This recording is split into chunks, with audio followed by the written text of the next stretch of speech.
Bonsoir à toutes et à tous. Nous sommes ravis de vous retrouver pour un nouveau numéro de Plus belle ma Sarthe, l'émission consacrée au patrimoine sartois, ses villages, ses communes. Et ce soir, nous parlerons de Saint-Ouen-en-Belin. Ce sera le village mis à l'honneur avec ses représentantes qui sont avec nous. Et puis dans la deuxième partie de l'émission, on parlera du patrimoine, bien évidemment, de Saint-Ouen-en-Belin avec Pascal Mariette, ainsi que le truculent Pilou Souchère et son patois sartois. Ce sera aussi l'occasion de parler du premier festival médiéval de Ballon-Saint-Marc qui se déroulera en juillet prochain. Et à ce titre, nous aurons la présidente de l'association Estelle d'Orange et une autre Estelle nous rejoindra, Estelle Transon, pour la troisième partie de cette émission, pour parler justement d'un documentaire exceptionnel qu'elle a réalisé au Groenland et avec des projets aussi à venir. Voilà, dans les médias, j'accueille bien évidemment l'équipe de Saint-Ouen-en-Belin, avec à sa tête Madame la maire, Madame Février, bonsoir. Alors, c'est pas Saint-Ouen-en-Belin, c'est Saint-Ouen-en-Belin. Saint-Ouen. On parle de patois, là, on est en... Voilà. C'est vrai, il faut bien le dire. Comment appelle-t-on les gens de Saint-Ouen? Les Odoniens. Les Odoniens et Odoniennes? Oui. D'accord, bah merci, écoutez, j'en saurai plus. À vos côtés, Laurent Saton.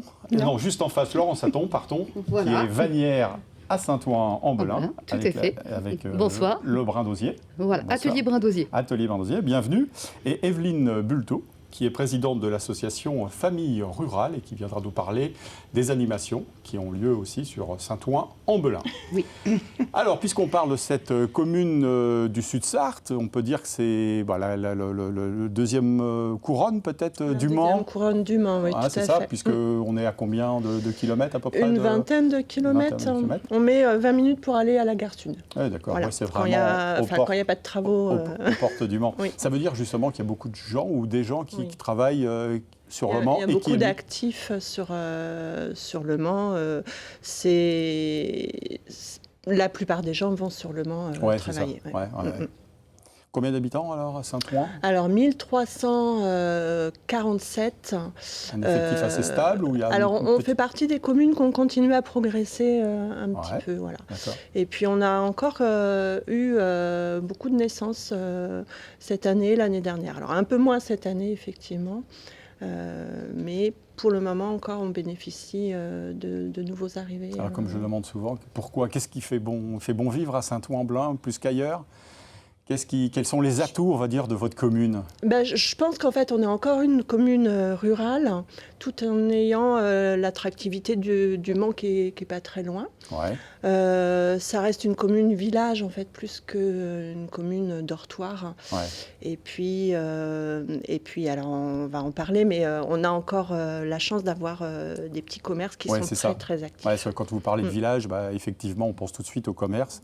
C'est vrai que c'est le poumon, on va dire, d'une commune, c'est très important.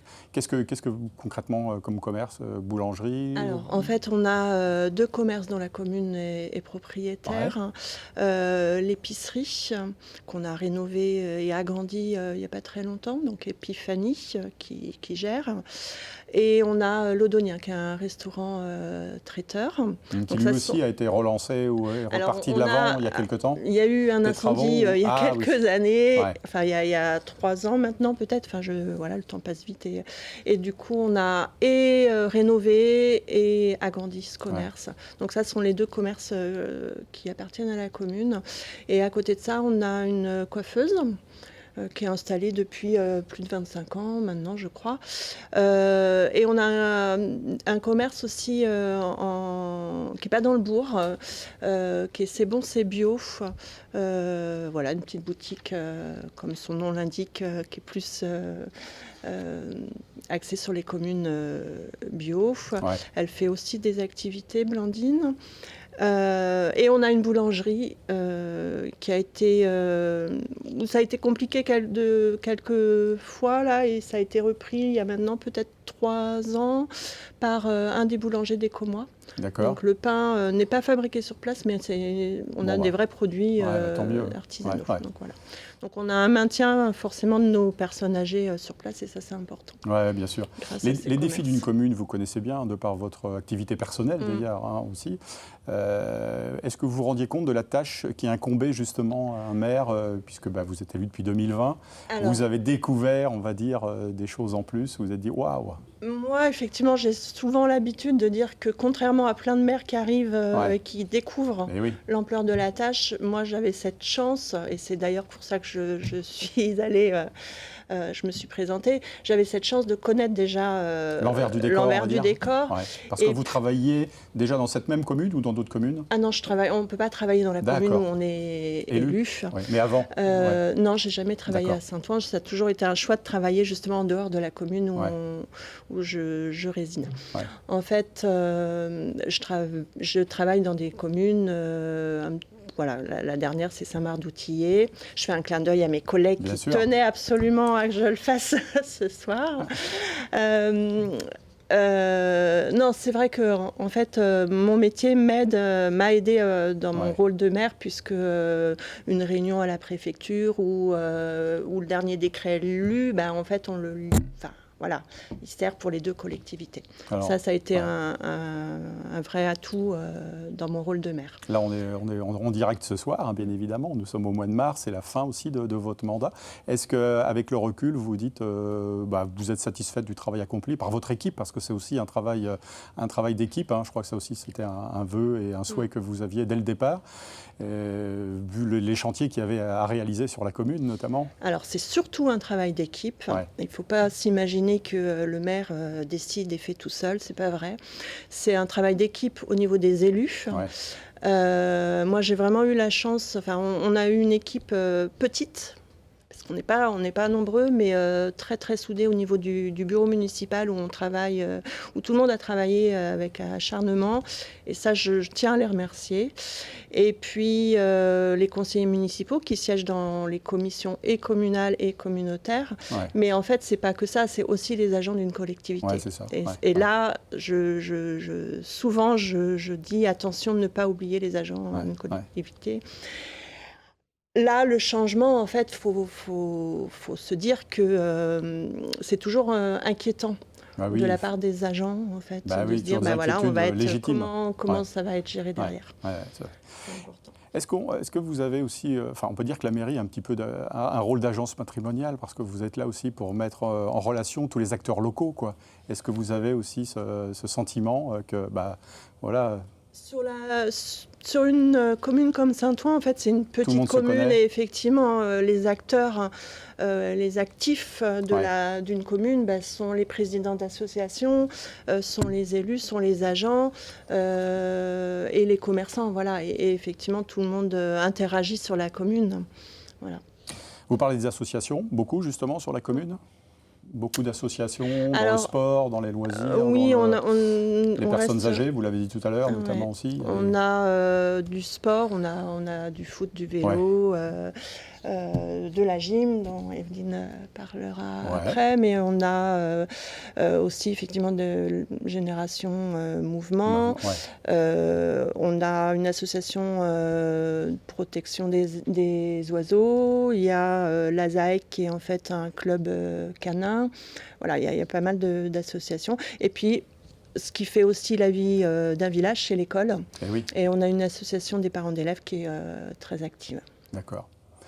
Evelyne Bulteau, justement, on parle d'association. Vous êtes la présidente de Famille Rurale à Saint-Ouen-en-Blain, mais vous vous occupez aussi, on va dire, de beaucoup de choses depuis quelques décennies, parce que je crois que vous êtes bien investie dans la vie associative. Vous êtes originaire de Saint-Ouen-en-Blain ? Du département à côté de la Mayenne. D'accord. Mais vous vous sentez bien à Saint-Ouen et vous êtes investi dans le monde associatif. Alors dites-nous un petit peu de quoi vous vous occupez là sur la... On fait de la remise en forme. Donc un cours de gym qui a lieu que le mercredi pendant 1 heure. Donc on a à peu près 24 adhérents. On a créé cette année un atelier mémoire et on a fait appel à Ciel Bleu qui avait les compétences pour animer cet atelier mémoire. Donc on n'est pas nombreuses. Atelier mémoire, excusez-moi, c'est quoi l'atelier mémoire? Alors c'est sous forme de jeux, hein, ça peut être des jeux de cartes aussi, par exemple? Non, des jeux de cartes, des énigmes, des énigmes à résoudre, des mémories, un peu de tout. Et on n'est pas nombreuses, on est 8. D'accord. Voilà. Donc on lance un appel à ceux qui seraient intéressés à venir vous rejoindre. Dans une bonne, ça se passe bien, dans la convivialité, voilà. Beaucoup de bénévoles. Oui. Vous arrivez autour de vous. Vous n'êtes pas tout seul dans l'association. Il y a quand même. On est 2 bénévoles qui s'investissent. Pas mal. Pas mal. Et ce serait bien qu'il y en ait d'autres qui vous rejoignent. On aimerait mieux dans le bureau qu'il y en ait un peu plus. Oui, j'imagine bien. Voilà. Et puis on a créé de la marche. D'accord. Alors pour débutants. Ouais. Les gens qui ont envie de faire 8 à 10 km. Il y a des chemins de randonnée autour de Saint-Ouen? Autour de Saint-Ouen, il y a quand même pas mal. Donc ça se passe, on parle. Hein. Oui, bien sûr. On marche, on parle. Mais c'est aussi le but, hein, c'est voilà. de se rencontrer. Et ça reste dans toute convivialité. Voilà, on est à peu près 12. D'accord. Voilà. Et puis, il y a l'activité cinéma. Oui. Hein, c'est ça? Une fois par mois. Une fois par mois, donc, vous l'avez dit. Un film, une projection. Comment ça se passe? C'est le choix du film? On a toute une liste. Vous êtes 2 à décider, non? C'est ça, les 2? En principe, je suis même toute seule à décider. D'accord. Et on a toute une liste. Nous, on choisit sur Saint-Ouen beaucoup de comédies, parce que c'est ça qui fait venir les gens. Oui. On a passé Chasse gardée 2, dernièrement. On va passer le Marsupilami à la fin du mois. Donc voilà, on installe, puis on fait la projection. Les bénévoles, on fait tout. Très bien. C'est un moment toujours convivial parce qu'en fait, il y a le cinéma, mais il y a aussi le spectacle dans la salle. Parce que il y a des personnes âgées qui viennent et qui ne vont jamais au cinéma. Donc voilà. Sûr. Et ils font les petits commentaires. Enfin, c'est vraiment. C'est un lieu de rencontre. C'est un lieu de, c'est un lieu de rencontre. Tout le monde aide pour ranger. Oui, comme on fait dans toutes les bonnes familles. Quoi. C'est un peu comme chez soi, quoi. Oui, vous savez Très bien, super. Laurent Saton, l'atelier Le Brin d'Osier. Atelier Brin d'Osier, oui, pour vous préciser. Êtes dans la vannerie, vous êtes spécialisée. Est-ce que, comme madame, vous êtes originaire d'un village autre que Saint-Ouen-en-Velin? Vous êtes arrivée à Saint-Ouen-en-Velin il y a quelques années? Alors, pas du tout. Moi, je suis vraiment originaire de Saint-Ouen-en-Velin et je crois au moins à ma connaissance de la 4e, voire 5e génération. Parce que j'ai mes ancêtres sur les monuments. Ouais. D'accord. Et du coup, c'est un lieu que je connais très bien. Et ce bon air de Saint-Ouen, pourquoi? Parce qu'il y a une vraie zone naturelle protégée, avec plusieurs hectares d'étangs qui sont vraiment protégés. Et c'est un lieu vraiment de randonnée exceptionnel. Ouais. Vraiment, quand on se balade dans cette pinède, on se croit toujours, moi j'ai toujours l'impression d'être à la dune du Pilat. Et souvent, les randonneurs nous disent. Donc moi, je reste à Saint-Ouen et du coup... depuis quelques années, j'ai arrêté mon activité qui était infirmière puéricultrice. D'accord. Et pour l'hôpital et puis pour la PMI. Et du coup, j'ai fait un changement de voie. Je suis vannière d'art, voilà. Et en fait, c'est pas la vannerie traditionnelle, utilitaire. Je peux faire, je fais des paniers aussi. Mais j'ai préféré aller vers la vannerie exploratoire. On voit les oies. Et ça, c'est du petit, parce que je fais beaucoup de structural, du grand, et j'aime le monumental, en fait. Ouais, vous nous avez amené quelques exemplaires, là. D'ailleurs, sur le plateau. On voit des images, mais sur le plateau, il y a également... voilà, c'est ça. Ça, c'est prévu pour l'abbaye de Léon dans un petit mois. Ah oui, voilà. Okay. Parce que vous avez parlé de vos aïeux, mais c'est vrai que la vannerie, c'est aussi un art ancestral. Et tout à fait, c'est un art ancestral. Et du coup, en fait, je l'ai découverte par mes grands-pères. Un qui tressait les paniers, du coup, parce que... non seulement il tressait les paniers pour faire les vendanges, mais aussi il accrochait les vignes avec ses vimes, en fait. Il faisait le nœud d'escargot, ce qu'on appelle le nœud escargot. Et du coup, moi, j'ai toujours un petit peu touché ça. Et puis, j'avais un autre grand-père qui habitait Recueil aussi. Et lui, vraiment, c'était les paniers pour les paniers à patates, les paniers à vendanges. Voilà, donc j'ai appris cet art. Je suis allée me former aussi, parce que ça ne suffit pas. Il faut vraiment prendre le temps de se former. Et du coup, en Angleterre, en Corse, je viens d'Indonésie où j'ai passé 5 semaines où je me suis formée à une autre vannerie. C'est toujours super intéressant. Et puis, du coup, voilà. Donc, je fais plutôt du monumental. Alors, j'ai fait les Florets internationales de Nantes il y a 2 ans, déjà, au moment des Jeux Olympiques, où j'ai fait 100 mètres carrés d'animaux qui jouent aux Jeux Olympiques, les animaux de la forêt. Alors ça, c'est des choses qu'on peut voir, qui sont exposées, que les gens... Ils ont été exposés pendant un mois, pendant 10 jours au Floral International de Nantes. Je suis allée à la Flamme Olympique après à Angers, ça c'était il y a 2 ans. Et puis du coup, j'expose régulièrement. Donc j'étais dans la boutique des métiers d'art à Malicorne, que j'ai quittée parce que en fait, je ne peux pas mener plusieurs projets en ce moment à bien. Je suis en train de créer mon atelier boutique à Saint-Ouen-en-Velin. Et parallèlement à cela, vous avez des projets, vous travaillez aussi sur d'autres chantiers, on va dire, en ce moment. J'ai beaucoup de chantiers, donc je fais le... Parlez-nous-en un petit peu. Alors, je suis en ce moment à Specific Zoo, du coup, je forme les agents de Specific Zoo. L'année passée, c'était à l'Arche de la Nature. D'accord. Et du coup, là, on apprend à tresser les vivantes pour magnifier un peu les cages. Là, on est sur les kookaburras, on va passer à d'autres animaux aussi. On va agrémenter la prairie qui est en construction. Fin de semaine, j'attaque le chantier de l'abbaye de l'Épau. Je fabrique un trilobe pour le jardin. Puis après, je vais à l'Abbaye de Léon pour les Journées européennes des métiers d'art. Là, vous fabriquez sur commande. Est-ce que ça veut dire que les particuliers sont intéressés, peuvent venir vous voir aussi pour... Tout à fait. De la France entière. En fait, là, j'ai une girafe en commande de 2 mètres de haut pour un cadeau d'anniversaire. J'ai des nids pour des acteurs quand ils font des pièces de théâtre pour mettre 3 personnes dedans. Voilà, enfin on peut faire... c'est très éclectique, quoi, en fait. Tout à fait. Dans... Voilà, et plus le challenge est gros, plus ça me plaît, en fait. Donc, du coup, c'est vraiment intéressant. Est-ce que c'est quelque chose de tendance en ce moment, justement, le travail de l'osier oui, j'ai un succès. L'arbre, c'est le saule, hein, c'est ça? Alors, l'arbre... Pas tous, peut-être? Non. Comment? Le saule, non? Le saule, il y a 400 variétés de saule dans le monde. Oui. Et moi, j'en cultive déjà 16. Ça ne suffit pas pour ma consommation et la consommation des stagiaires. Parce que du coup, en fait, j'ai un portefeuille de plus de 400 stagiaires, là. Du coup, à la Sarthe et des départements voisins. Et du coup, c'est un peu compliqué de répondre à la demande, mais... tout le monde aura sa place quand j'aurai mon atelier, j'espère bien. Et il est en construction, donc tout va bien, ou en rénovation.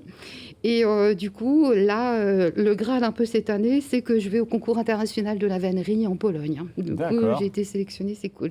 Ouais, c'est des beaux projets. Ça. Madame la maire, il va falloir qu'elle passe le sigle de Saint-Ouen-en-Velin, quelque chose, Alors, pourquoi pas? On a travaillé au niveau de la communauté de communes sur une charte au niveau des commerçants, des artisans. Donc, on en a déjà parlé. Et là, elle vient d'aboutir. Donc, voilà, effectivement, c'est le développement des artisans, du tourisme, ça passe par là.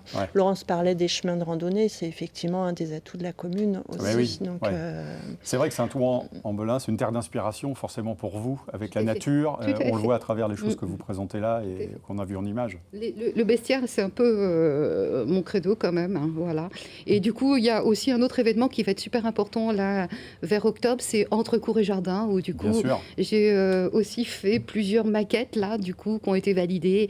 Et ça va encore être grandiose cette année. Donc, j'invite tout le monde pour cours et jardin. Là, j'ai été en ce moment, j'y vais après. Et... super. Voilà. Bravo, merci en tout cas d'être passé nous voir. Madame la maire, je vous propose de rester pour la deuxième partie de l'émission. Merci Madame Hultot. On se retrouve dans quelques instants justement pour la deuxième partie de l'émission. À tout de suite.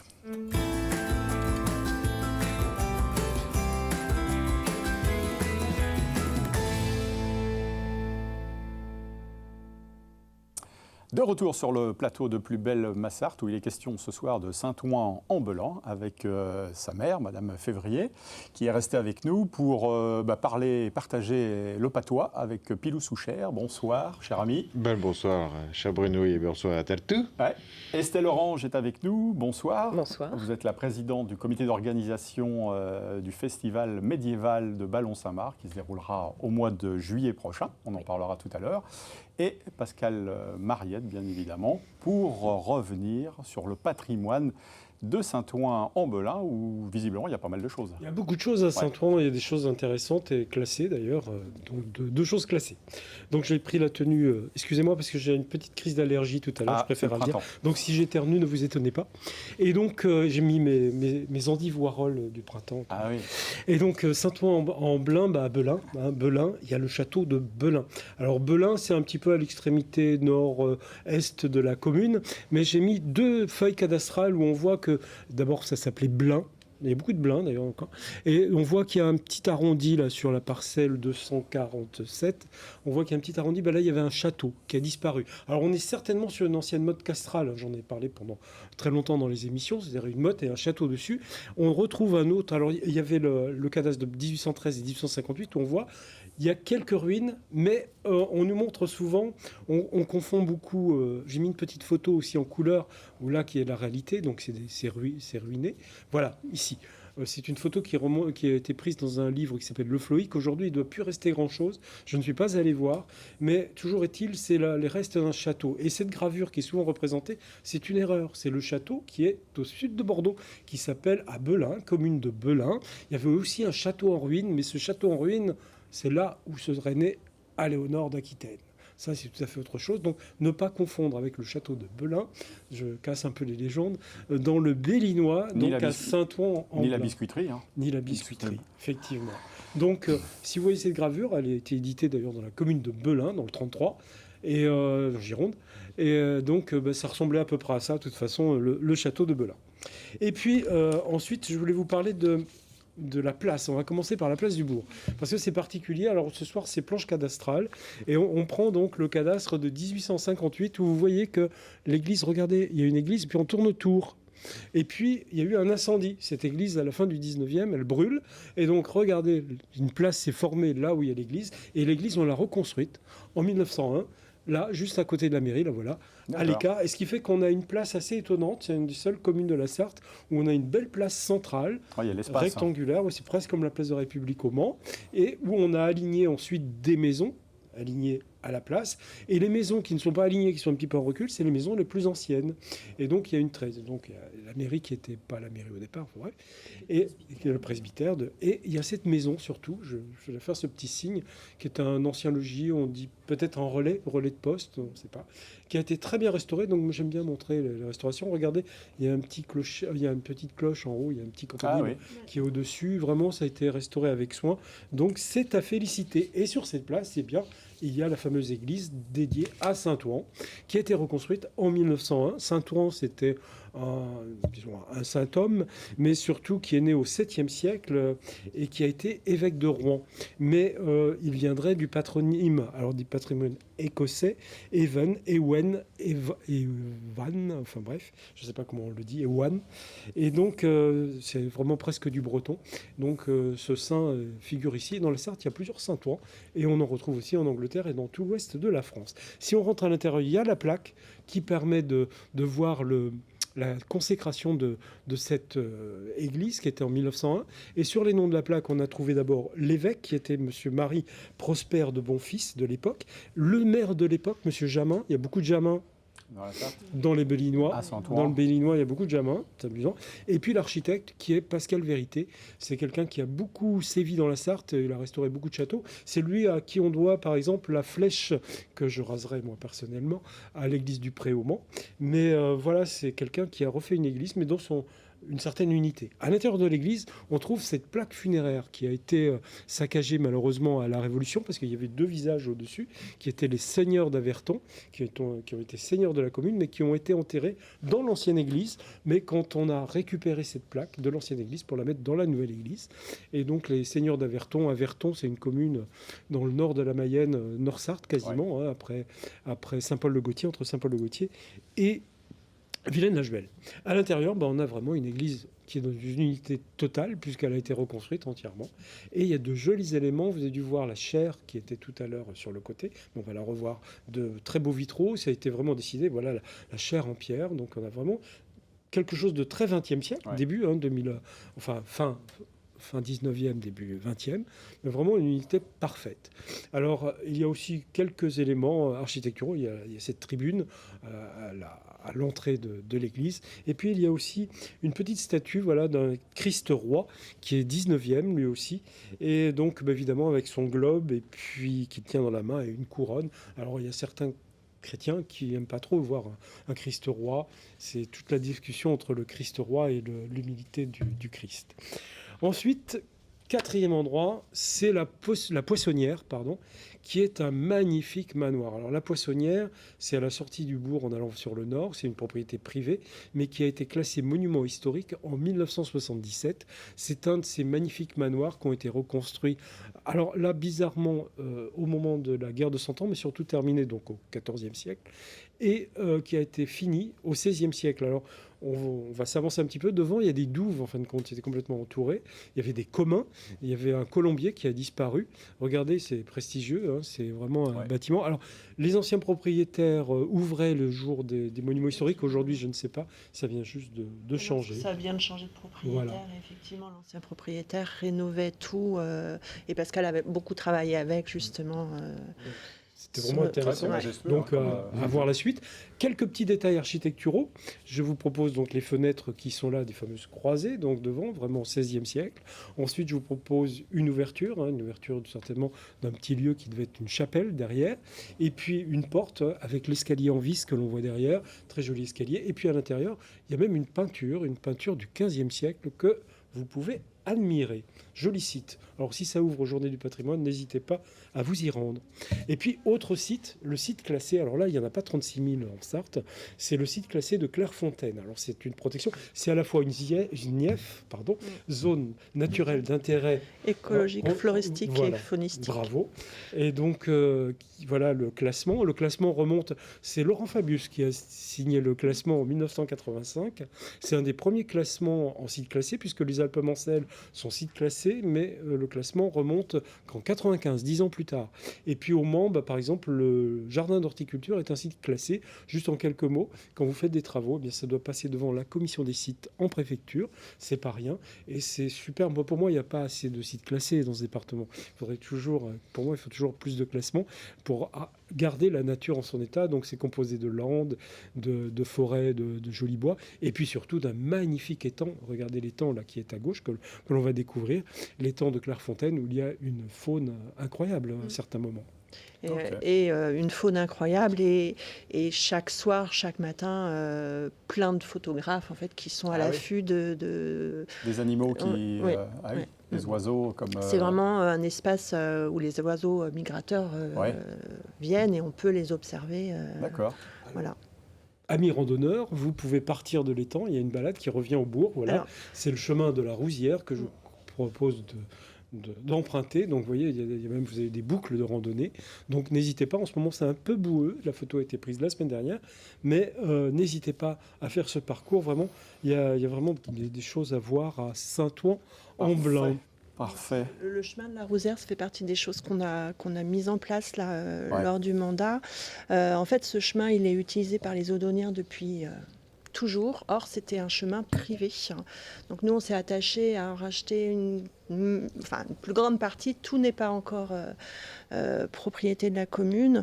Et dans le cadre du territoire engagé pour la nature, on avait mis en place ces panneaux d'interprétation pour protéger ce site et que les Odoniens puissent tout le temps aller à l'étang de Clairefontaine. Odonien, Odonienne, on passe tout de suite à l'énigme de Pascal.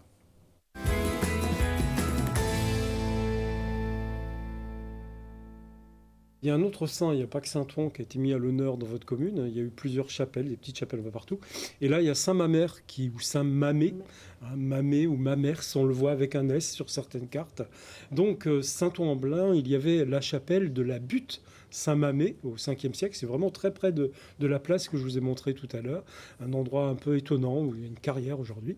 Et donc, l'évêque Mamé invite ses fidèles à faire pendant 3 jours de grandes processions pour faire quoi? Alors, je vous propose combattre les calamités, inondations, sécheresses, cataclysmes. B, faire tomber la pluie.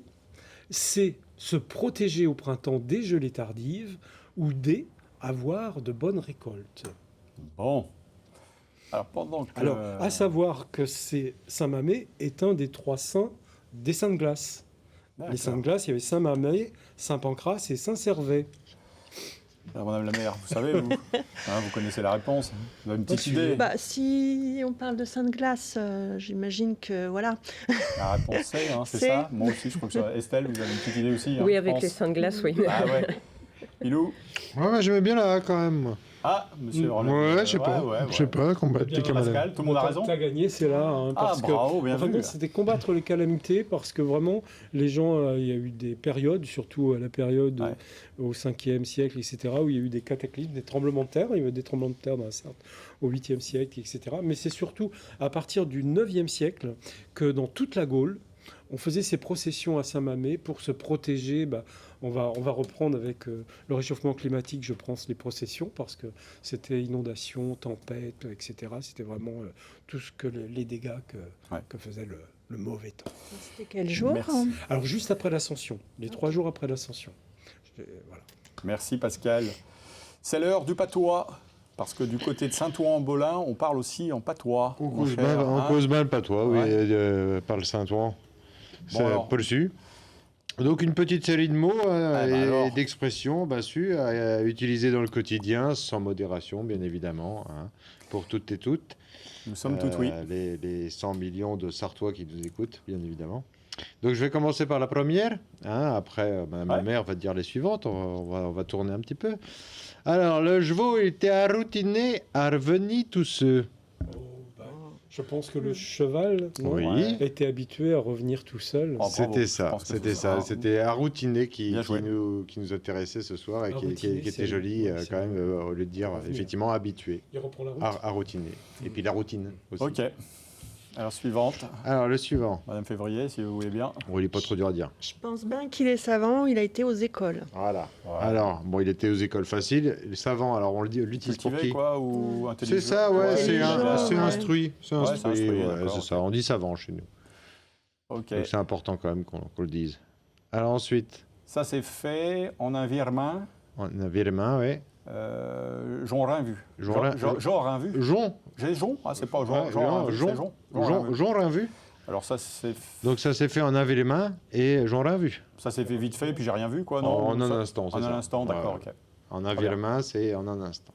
Mais c'est tellement beaucoup plus poétique. D'accord. Alors Estelle, c'est à vous. J'en point l'habitude mettre des bottines, ça me donnait des échauffessons. Ah ouais, pas facile. Ça m'a donné de l'échauffesson. Alors, l'échauffesson, qu'est-ce que c'est? Des ampoules. Les pieds abîmés. C'est de l'irritation. Ah oui, voilà. On est pas trop. Oui, c'est échauffé, donc forcément, ça irrite. Suivante. De par le fait. Allez, à toi, Pascal. Alors, il faisait des journées pour gagner sa vivature. Voilà, il faisait des journées, mon vieux, pour gagner sa vivature. Qu'est-ce que c'est que sa vivature? Oui, il faisait des journées. Pour gagner sa croûte? Ouais, sa vivature, c'est la nourriture. Ouais, d'accord. Tout simplement, mais bon, c'est aussi joli, vivature. Papilou, c'est à vous. Alors, c'est à moi. Alors, il aimait bien l'ouvrage toute faite. Alors, pour qui qu'on dit ça? Le gars qui aimait bien l'ouvrage toute faite. Les choses toutes faites, quoi, tout préparées, non? Alors, pour qui on dit ça? On dit ça pour quelqu'un de bien particulier. Un feignant? Le feignant. Ah, d'accord. Le feignant, il aime bien l'ouvrage toute faite. C'est la petite expression pour dire pour ceux qui sont un peu feignasses. D'accord. Un poil dans la main. Un poil dans la main, exactement. Il aime bien l'ouvrage toute faite. Madame la maire, c'est à vous de jouer. Il a la goule bain blanche, il a bain vieux-y. Oui. Bah oui, alors vieux-y. C'est vieux-y, quoi, parce que le reste, il a bien vieilli. La goule bain blanche, c'est vieilli, tout simplement. La bain blanche, c'est souvent les poils qu'on a sur le cadeau qui blanchissent un peu, pas forcément le teint. D'accord. De pas le fait. Next. Arrête donc de gardiner comme ça. Arrête donc de gardiner comme ça. Arrête donc de gardiner... qu'est-ce que c'est gardiner? De grogner, de gardiner, de on en sort tout doucement d'arrêter de gardiner, justement. Et il était temps qu'on arrête de gardiner. De pleuvoir? Non. De gardiner? Non, c'est nous qui gardinons. De tousser, d'être malade? Non. C'est un lien avec le... à la maison, de... Rester au chaud C'est grelotter. Ah, grelotter, grelotter ou avec le froid, ou trembler avec le froid, donc grelotter avec le froid. Donc effectivement, là, on commence à s'en sortir un petit peu du froid. Et on va arrêter donc de guerre-t-il. D'accord. Bon, une petite dernière? Allez, une petite dernière. Allez. C'est Estelle, peut-être à vous. Allez. Bondelaï, il va-t-il arrêter d'joculer? Ah, elle est bien celle-là. Hein, Bondelaï. Hein, oui, hein. Bon, est-ce qu'il va arrêter? Alors, qu'est-ce que c'est justement joculer? Parce que Bondelaï va-t-il arrêter? Donc ça, on comprend bien. Hein, ça va. Mais joculer, c'est ça qui nous intéresse. Joculer. Justement. Non, c'est... Non, on dit ça... Ça s'adresse à quelqu'un? Ouais, on dit ça souvent pour un Kenyo. De pleurer. De pleurer? Non. Un Kenyo qui... Bouger. Ouais. Ah, d'accord. Gesticuler. Voilà, gesticuler, tout à fait. Ok. C'est bien ça. Eh ben, c'était bien bon. Comme je le dis à chaque fois, on va tenter de retenir un petit peu c'est ce qu'il faut. Expressions. C'est l'objectif. C'est l'objectif. Joculer, déjà, ça peut permettre un petit peu déjà d'avoir quand même quelques petits attraits. Comme vous dites. Mais bon, c'était de l'embarras de plaisir, en tout cas, mon cher Bruno. Merci beaucoup, mon cher Pilou. On va passer sans transition au festival médiéval de Ballon-Saint-Marc, qui aura lieu au mois de juillet. Oui. Estelle, vous êtes la présidente d'un comité d'organisation. Comment est née l'idée d'organiser justement ce festival? Eh bien, l'idée, elle est venue de réunions publiques qui avaient autour du patrimoine de Ballon-Saint-Marc. Donc, on est une commune nouvelle. Bon, ça fait plus de 6 ans maintenant qu'on est commune nouvelle, mais on a du patrimoine et sur Ballon et sur Saint-Marc. Et l'idée, c'est de pouvoir animer ce patrimoine et d'animer la ville dans son ensemble, et pas Ballon d'un côté, Saint-Marc de l'autre. Et donc, on a un château médiéval sur Ballon, on a une église médiévale, l'église de Saint-Médard, on parlait tout à l'heure des saints en lien avec la météo, sur Saint-Marc. Et donc, notre idée, c'est de créer un festival médiéval autour de ces espaces pour animer notre commune. Donc, les 11 et 12 juillet prochains, sur 2 jours, comment ça va s'articuler? On finira au donjon, si j'ai bien cru comprendre, le dimanche, les festivités? Oui, et puis peut-être même aussi le samedi. Voilà, l'idée, c'est vraiment d'animer les espaces sur les 2 jours. Sur l'espace de Saint-Marc, autour de l'église, on a un campement médiéval avec l'association de Neuville, la Ménie des 7 châteaux, qui va venir s'installer pendant les 2 jours. On prévoit d'y faire 2 combats de béour, donc avec des compagnies de personnes qui sont en armure et qui vont se taper dessus un petit peu. Et puis le soir, sur cet espace-là aussi, on aura un banquet médiéval. Donc on a réfléchi à comment on pouvait cuisiner façon Moyen-Âge, avec quelque chose qui sera rôti autour du feu, dans l'animation. Et puis on aura une compagnie qui viendra chanter, danser, faire de la musique médiévale pour animer cette soirée-là. Alors, on a vu quelques images. Là, vous êtes en pleine préparation. Il y a des ateliers qui sont constitués. Il y a trois ateliers, on va dire, différents, où chacun travaille des choses bien spécifiques, selon les besoins. C'est ça. On a une équipe qui, depuis le mois de novembre, est sur la couture pour préparer des tenues médiévales pour tous les bénévoles. Qui participeront au festival. Et puis, on a vu quelques photos sur atelier petite décoration. On est en train de faire des banderoles, des fanions découpés, peints, là avec Christelle et Anouchka. Donc ça, on a fait déjà 2 sessions et la prochaine, elle est samedi. On a aussi peint des écussons, des blasons aux journées citoyennes, ce qui nous a été proposé par la mairie, comme cela. Et puis, voilà, c'est l'objectif de samedi d'en peindre d'autres pour aller décorer nos lampadaires et tout le parcours. Parce qu'entre l'église de Saint-Marc et le château de Ballon, il y a un petit peu à marcher. Donc, on veut guider tous les visiteurs entre ces 2 sites pour les emmener vers le marché d'artisans qui aura au pied de la mairie. et le spectacle d'oiseaux qu'il y aura au donjon. Dites-moi, pour accueillir tout ce joli monde, il faudra beaucoup de bénévoles.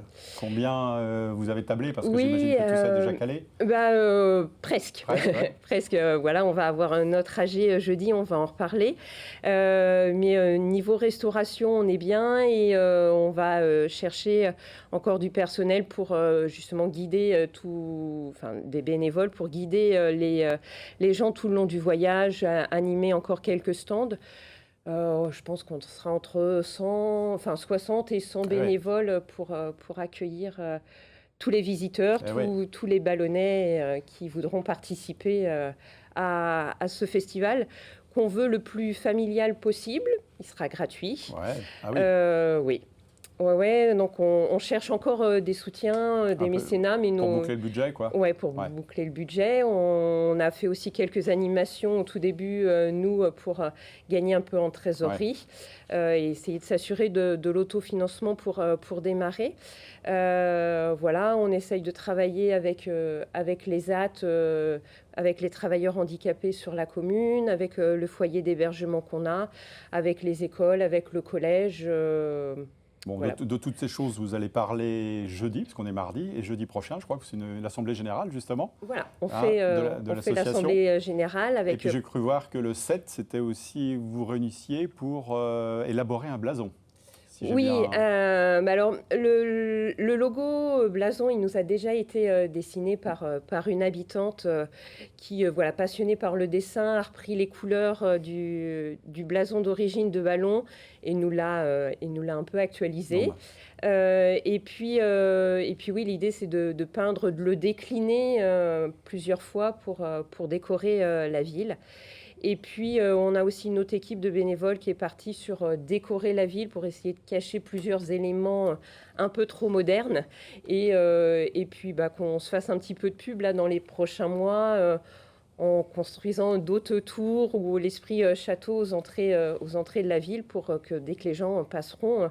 pense qu'il y aura un festival cet été à Ballon-Saint-Marc. Dont on reparlera bien évidemment, puisqu'on donne rendez-vous bien évidemment à Ballon-Saint-Marc les 11 et 12 juillet prochains. Merci Estelle Orange d'être venue nous parler de ce festival tant attendu. Merci. Madame la maire, merci en tout cas. Merci à vous. D'être venue parler de Saint-Ouen-en-Belin. Bonne continuation. Merci. Merci les amis, on se retrouve dans quelques semaines, Pascal la semaine prochaine. Je voulais remercier les 3 messieurs qui étaient au café et restaurant à côté, qui m'ont aidé à trouver des choses. Ah ben voilà. Merci, le message est passé. Restez avec nous, on se retrouve tout de suite avec Estelle Transon dans la 3e partie de cette émission.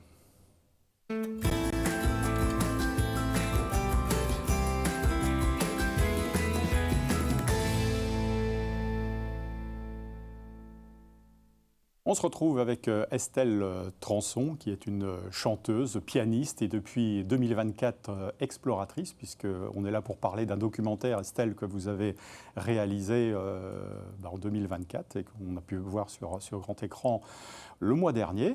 Mais avant de rappeler ça, Estelle, rappelez-nous justement un petit peu la genèse de cette histoire. Pourquoi un documentaire sur le Groenland? Qu'est-ce qui vous a... Alors, c'est une invitation. En fait, j'ai été invitée par des amies québécoises qui elles-mêmes voulaient tourner un documentaire. Donc, l'idée, c'était de partir entre femmes. Donc, une expédition en autonomie sur la côte est du Groenland. Et j'en ai profité de ce tournage de documentaire de mes amies, donc toutes québécoises, pour partir en quête de son. Et cette aventure, évidemment, a transformé beaucoup de choses, puisqu'elle a transformé aussi ma manière d'écouter. Et puis, ça m'a donné des prises de conscience incroyables sur un territoire qui est étonnamment majestueux et étonnamment fragile et en transformation. Et j'avais vraiment conscience très vite en fait que les sons que j'enregistrais, on ne pourrait plus les enregistrer de cette façon-là assez rapidement en fait. Alors combien d'heures de sons avez-vous accumulé et qu'il a fallu faire des choix pour faire un documentaire Oui. Donc là, ce que vous avez vu, parce que je vous ai vu dans Les Spectateurs, donc ça a été programmé lors de Le Mans Sonore, la Biennale du son en janvier dernier. Et donc, en fait, le Mans Sonore m'avait commandé en fait une conférence Et donc, j'ai utilisé en fait les images que j'avais, et puis j'ai mélangé aussi avec un récit d'expédition et puis des chansons que j'ai composées, certaines à partir de sons et d'autres juste en piano-voix. Et donc, ce que vous avez vu, en fait, c'est des morceaux d'un documentaire que j'aimerais pouvoir peut-être effectivement terminer, qui pourrait raconter un peu plus peut-être la vie des Groenlandais, de la culture inuite, les traces de Polémine Victor, puisqu'en fait, il est allé exactement au même endroit que moi. Et donc, en fait, il a tout à fait écrit dans ses livres énormément de relevés ethnographiques en fait, sur cette expérience. Il est resté 1 an en fait, dans le fjord d'Ammassalik, donc où moi j'étais. D'accord. Parce que là, on voit justement des images où vous jouez au piano, parce que la particularité justement de ce documentaire, vous êtes aussi actrice, on va dire, puisque vous chantez, vous jouez du piano. C'était quelque chose auquel vous avez déjà pensé avant de réaliser ce documentaire, ou c'est venu chemin faisant? Vous vous êtes dit, tiens, pourquoi pas accompagner le mouvement Oui, alors en fait, ce que j'ai présenté, c'est en fait une espèce de forme hybride qui me permettait de faire un petit peu de chaque chose. Parce qu'en fait, il y a moyen, avec tous les rushs que j'ai, de faire un vrai documentaire. Et puis, il y a moyen de faire un concert uniquement. Il y a moyen aussi de raconter, de faire une conférence mêlant art et sciences, et puis même un peu plus sur l'aspect scientifique. Donc, ce que j'ai fait, c'est vraiment un mélange de tout ça. Ça fait partie des objectifs que vous avez en tête, justement.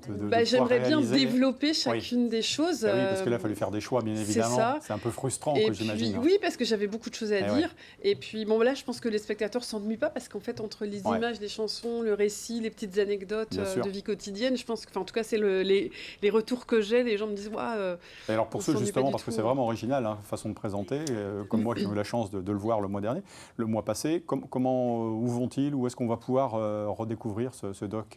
Alors pour le moment, donc c'est en cours, je dirais, de diffusion. Donc l'idée, c'est ça, c'est de pouvoir trouver des lieux qui pourraient programmer ce récit-concert, qui a été mis en scène par Vanessa Lilian, qui a aussi fait un travail. Un gros travail, Oui, parce qu'il fallait absolument avoir un regard extérieur pour pouvoir justement passer d'une chose à une autre comme ça. Et c'est vrai que je me suis quand même, j'ai laissé toute ma liberté de création et j'ai mélangé beaucoup de choses et j'en suis. Je pense que ça donne un effet un peu contemporain aussi, parce que ça mélange pas mal Les scolaires aussi ont pu, pour certains, assister donc au spectacle. C'est ça. C'était à l'origine, je dirais, la commande de Le Mans Sonore. C'était plutôt une conférence pour l'EAC, pour les scolaires. Et puis, donc, j'ai proposé une version scolaire et une version tout public. Mais oui, les enfants étaient assez fascinés par ce type de récit, parce que c'est vraiment aussi, on emmène le spectateur en voyage et dans une expédition qui est quand même bien sûr. assez spectaculaire. Vous l'avez dit, c'est vrai que Le Mans est au niveau du son, aujourd'hui une des capitales. Il y a plein de choses qui se passent. Il y a un institut au Mans. Vous vous sentez bien, par rapport à ça? Vous vous dites qu'il y a peut-être des choses à faire ensemble aussi? J'ai l'impression de faire partie de cet écosystème du son, de manière peut-être... ma perception, en fait, elle est autour de la sensibilité. Dans mon travail, il y a vraiment... en fait, j'essaie d'allier à la fois le naturel et la sensibilité. C'est-à-dire que c'est souvent des choses qui sont sans artifice. Et donc ça accompagne beaucoup mon travail artistique. Et c'est vrai qu'avec les images qui sont des images prises à la GoPro, je trouvais que ça marchait aussi bien parce qu'il y avait aussi ce récit de voyage. Donc là, c'est ça. J'aimerais bien pouvoir rejouer ce récit-concert parce que je pense qu'en plus, il y a tout, il y a toutes les prises de conscience qui vont aussi et qui accompagnent ce projet. Donc en fait, on peut tirer beaucoup de ficelles entre l'art, la science, le monde géopolitique d'aujourd'hui, parce que le Groenland, c'est un territoire qu'on essaie de s'approprier. Dont on parle beaucoup aujourd'hui. Donc c'est un autre regard qui est... Estelle, il nous reste une petite minute. C'est quoi l'actualité, justement? Alors en ce moment, vous travaillez sur ces projets. Oui, alors là, en fait, ce qui tourne beaucoup, c'est les photographies sonores que j'avais mises en place pour Le Mans Sonore, justement. Et là, donc, elles circulent. Il y a eu une version pour les Quinconces, pour un festival qui s'appelle Les Inspirantes, plutôt orienté autour du féminisme. Elles vont aussi être exposées à Le Mans Innovation. Donc, on va aussi faire un travail autour de comment est-ce qu'on peut peut-être aussi allier cette écoute de son pour que nos cerveaux, qui sont saturés de bruit, peuvent en fait faire des pauses cognitives. Donc ça c'est un des objets d'un travail qui me passionne aussi. Pour les mois et les années à venir, il y a pas mal de lisibilité autour de ce projet. Puis il y aura peut-être d'autres projets que le Groenland pour vous. Maintenant, vous avez une terre d'inspiration. Il y aura peut-être aussi. Je pense que là, ça commence à émerger un petit peu la suite. Mais bon, là, j'essaie vraiment d'aller tisser toutes les toiles possibles autour de ça. Mais après, oui, je pense que je vais m'envoler. Bon, super. Bravo en tout cas. Merci pour beaucoup. cette œuvre, parce que c'était vraiment. Je suis contente que ça vous ait plu. C'était vraiment parce que c'était vraiment différent de tout ce qu'on peut voir. Et voilà, bravo à vous. C'est gentil. Merci beaucoup. Merci Estelle Transon d'être passée nous voir. Merci à vous de nous avoir suivis. On se retrouve la semaine prochaine pour un nouveau numéro de Plus belle ma Sarthe. Nous serons du côté de l'Ouaille. Bonne fin de soirée.